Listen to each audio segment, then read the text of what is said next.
दो तस्वीरें जो लगातार हमारे लिए चर्चा के मुख्य केंद्र में बनी रहेंगी, ये वो दो तस्वीरें हैं। पहली तस्वीर, ममता बनर्जी आज सुप्रीम कोर्ट में एफआईआर के खिलाफ, चुनाव आयोग के खिलाफ अपना पक्ष खुद रखने जा रही हैं बतौर वकील।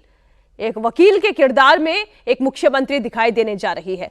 तो वहीं दूसरी तस्वीर आज पार्लियामेंट पर हमारी नजर बनी रहेगी, जहां आज प्रधानमंत्री नरेंद्र मोदी संसद में राहुल गांधी समेत पूरे विपक्ष को करारा जवाब देंगे। प्रधानमंत्री नरेंद्र मोदी लोकसभा में राष्ट्रपति के अभिभाषण पर चर्चा का जवाब देंगे। हालांकि लोकसभा में लगातार हंगामे के आसार बने हुए हैं। राष्ट्रपति के अभिभाषण पर चर्चा के लिए लोकसभा में 18 और राज्यसभा में 16 घंटे का वक्त तय किया गया, लेकिन लगातार हंगामे के चलते चर्चा नहीं हो पा रही है। इस बीच लोकसभा में विपक्ष के नेता और कांग्रेस सांसद राहुल गांधी ने लोकसभा स्पीकर ओम बिरला को एक चिट्ठी लिखी। इस चिट्ठी में राहुल गांधी ने शिकायत की है कि उन्हें लोकसभा में बोलने से रोकना परंपरा का उल्लंघन है, एक गंभीर चिंता पैदा करता है। राहुल गांधी ने लिखा है कि विपक्ष के नेता के तौर पर उन्हें राष्ट्रीय सुरक्षा के मामलों पर बोलने से रोकने की कोशिश जानबूझकर की जा रही है। अब जो पत्र है वो पत्र मैंने आपके सामने रख दिया, उसका जो सार है वो मैंने आपके सामने हिंदी में पढ़ दिया। अब राहुल गांधी की चिट्ठी का प्रियंका गांधी ने समर्थन किया। उन्होंने कहा कि संसद में विपक्षी सांसदों को बोलने नहीं दिया जाता। उन्होंने ये भी कहा कि संसद में चीन और पाकिस्तान पर कोई पहली बार चर्चा की मांग नहीं हो रही है।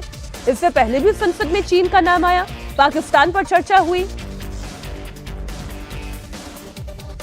8 सांसदों को सस्पेंड किया गया है। इसमें नई बात क्या है? हर सेशन में, हर सत्र में आप यही देख रहे हैं। राहुल अब तो और ज्यादा कर रहे हैं पहले से। मैम, राहुल गांधी जी ने कहा कि उनको बिल्कुल भी बोलने नहीं दिया जा रहा। उन्होंने ओम बिरला जी को लेटर भी लिखा था, उस पर क्या कहेंगे? मैं बिल्कुल सहमत हूँ उनसे। क्या कर रहे हैं? एक पब्लिश सोर्स से कोट कर रहे हैं। कल तो उन्होंने ऑथेंटिकेट भी किया उसको, तो बोलने में क्या हर्ज है? ये लोग जब भी भाषण देते हैं तो किसी किताब से कोट करते हैं, चाहे वो कभी संजय बारू जी को भी कोट किया है प्राइम मिनिस्टर जी ने, तो कभी मैगजीन का आर्टिकल, कभी किताब से, कभी रिपोर्ट से। तो as long as it's a published source, it's okay. क्या दबाव है? Continue to protest given the fact that all of them have been suspended for the session. Of course. Because please understand, this is not just a case of the leader of the opposition not being allowed to speak.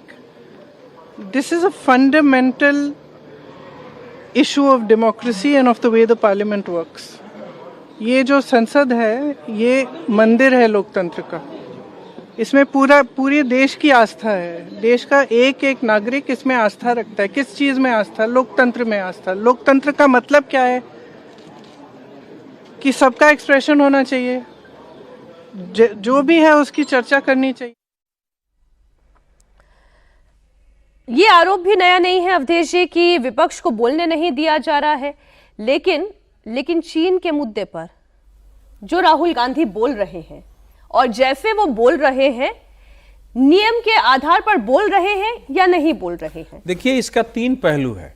चीन और पाकिस्तान क्या दुनिया के किसी भी देश पर चर्चा पार्लियामेंट में हो सकती है, बिल्कुल। लेकिन संसद और सड़क में अंतर है। संसद नियमों से चलता है। अगर अध्यक्ष ने अगर एक मान लीजिए अगर एक नियम दे दिया कि इस आधार पर चर्चा होगी, नहीं होगी, तो विपक्ष के नेता की क्या भूमिका होनी चाहिए?